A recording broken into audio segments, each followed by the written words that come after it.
seconde année.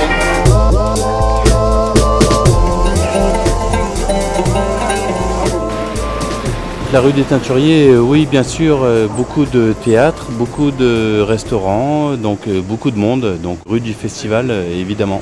Moi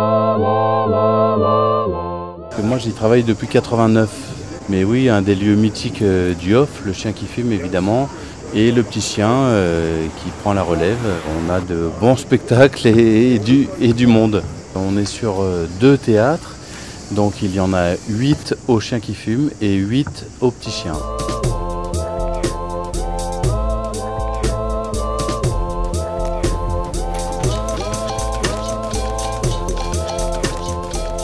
La compagnie Philippe Persson doit en être à son 20e festival à peu près. Voilà, je suis un habitué du Petit Chien, Grand Chien, Théâtre du Balcon, voilà les lieux que je trouve essentiels dans ce festival. Et puis là, depuis longtemps, ça m'était pas arrivé, je fais une vraie création. C'est-à-dire que la pièce s'est vraiment pas jouée avant Avignon.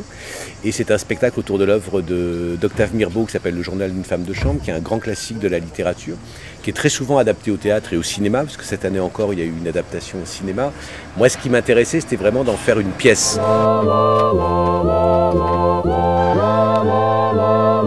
En fait, il n'y a pas trop d'imprévus parce qu'on essaye de s'organiser, de prévoir un peu tout à l'avance.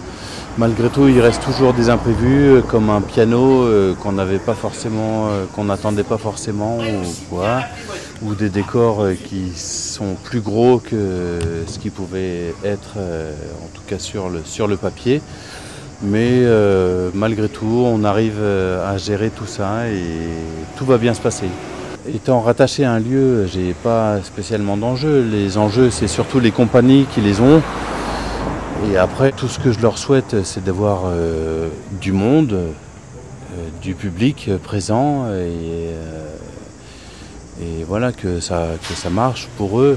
C'est tout ce qu'on peut leur souhaiter, qu'il y ait du monde et que ça puisse tourner après dans les temps à venir.